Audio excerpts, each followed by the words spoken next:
Hacemos con la interpretación de diagramas electrónicos. Aquí tenemos un dibujo en el que se muestra un circuito extremadamente sencillo. Las partes que lo forman son una pila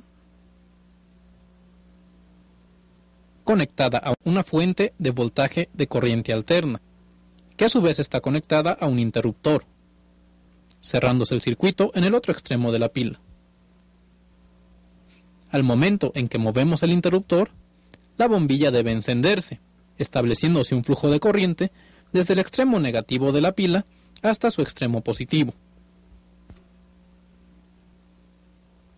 Y en el momento en que interrumpimos dicho flujo de corriente, la bombilla se apaga. Esto lo podemos hacer cuantas veces queramos.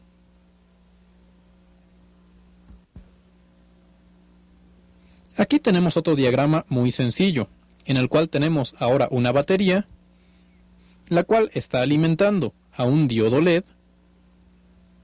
Este está conectado a una resistencia, y a continuación encontramos un push button. Y de ahí se cierra el ciclo hasta la batería. Si consideramos que el botón es del tipo normalmente abierto, tenemos que la corriente será cero, ya que necesitamos bajar el interruptor para que se establezca el contacto. Al momento que presionamos el push button, comienza a circular una corriente desde el extremo negativo de la pila hasta el extremo positivo, pasando por el LED, la resistencia y el interruptor, provocando por consiguiente que el LED se encienda y que aparezca una corriente, cuyo valor depende de los componentes del circuito.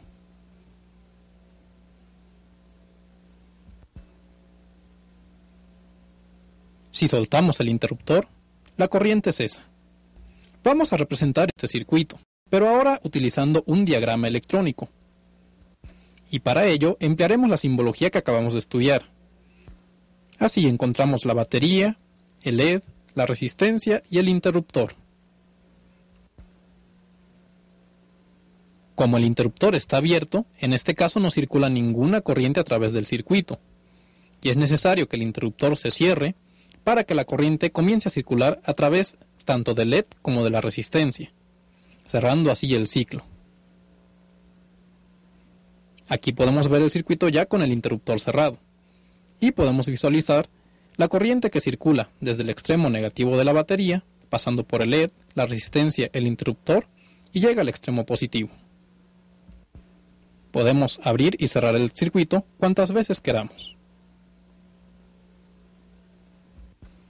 Un mismo diagrama puede construirse de diversas formas. Por ejemplo, aquí tenemos la representación física del diagrama que acabamos de estudiar: una resistencia, el interruptor, el LED y los dos caimanes que corresponden a los extremos, positivo y negativo, de la batería. En este caso, cuando presionamos el push button, el LED se enciende, comprobando así lo que dijimos anteriormente.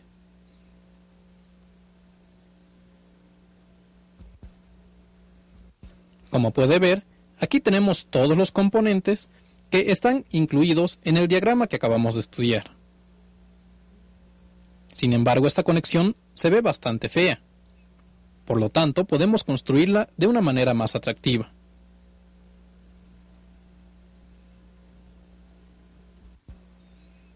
Aquí tenemos exactamente el mismo circuito del diagrama anterior, solo que en este caso, los buses de la parte superior llevan el voltaje positivo y en la parte inferior viene el voltaje negativo. Entonces aquí encontramos el push button, la resistencia y el LED. Y cada vez que nosotros presionemos el botón, el LED deberá encenderse.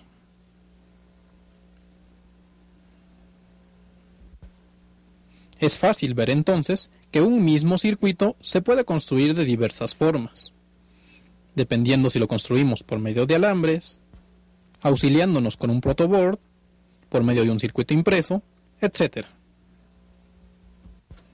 En la actualidad ya existen herramientas muy poderosas que nos ayudan a construir circuitos electrónicos, tal y como lo demuestra este programa de computadora, en el cual vamos a realizar un circuito extremadamente simple. Se trata de una serie de resistencias conectadas una detrás de la otra, tal y como se ve en este momento. Estas resistencias van a estar alimentadas por una fuente de poder, una batería. Y podemos poner cuantas se nos ocurra o cuantas sean necesarias. Gracias a estas sofisticadas herramientas, la construcción de circuitos electrónicos se ha simplificado en gran manera.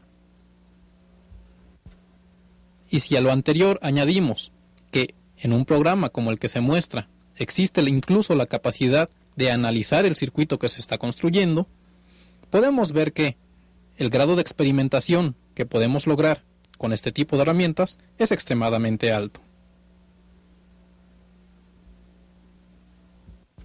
Como ve, en unos cuantos segundos hemos dibujado un circuito el que incluye 8 resistencias conectadas en serie a una batería.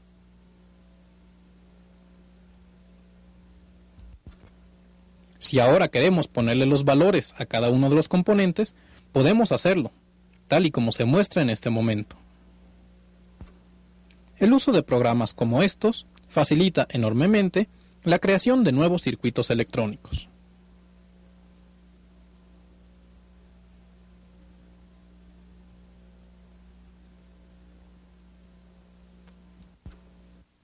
Vamos a analizar un circuito más complejo, algo como lo que se muestra. En este caso, tenemos una fuente de voltaje de corriente alterna,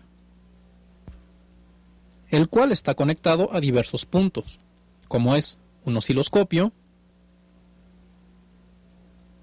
un juego de 4 diodos semiconductores y a la salida de ellos una resistencia de carga. Vamos a ver cuál es el comportamiento de este circuito. En este momento, en el osciloscopio estamos visualizando exactamente la salida del voltaje de corriente alterna. Por tanto, debe haber una señal de tipo senoidal. Al momento que pasamos la terminal del osciloscopio hacia la salida de los diodos, encontramos un rectificador de media onda. Y cuando trasladamos la otra terminal del osciloscopio a la salida del otro par de diodos, encontramos un rectificador de onda completa.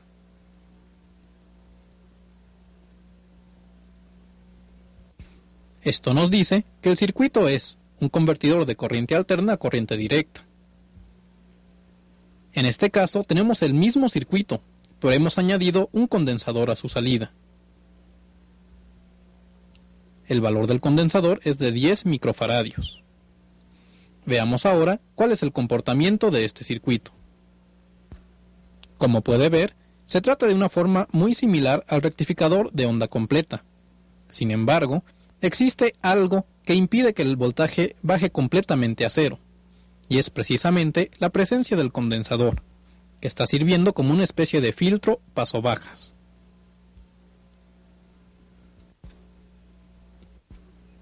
Aquí tenemos este circuito construido físicamente. Podemos ver el conjunto de 4 diodos alimentados por estos caimanes que representan al voltaje de corriente alterna. A la salida de los diodos colocamos la resistencia de carga. Vamos a ver ahora el comportamiento con el osciloscopio.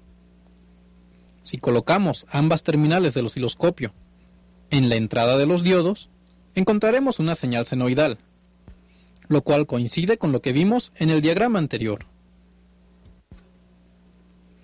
Al momento que trasladamos una sola de las terminales del osciloscopio hacia la salida de los diodos, encontramos un rectificador de media onda.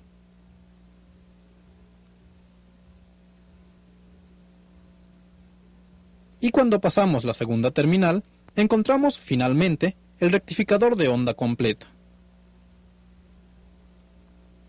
Esto confirma lo que había postulado el programa de diseño electrónico que vimos con anterioridad.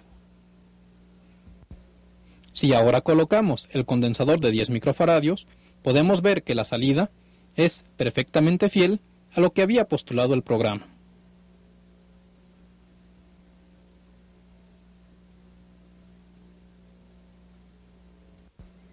De aquí podemos ver que en ocasiones es posible inferir el funcionamiento de un circuito partiendo exclusivamente de su diagrama esquemático.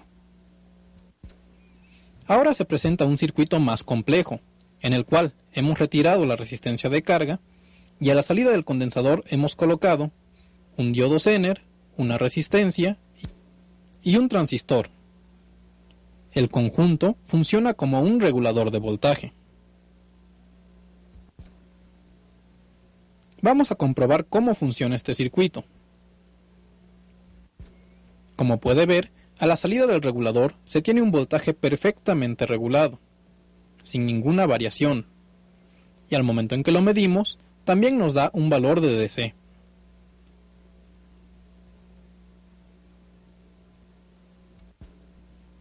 Al momento en que llevamos a la práctica este circuito, comprobaremos, por medio de instrumentos, lo que nos dijo el programa.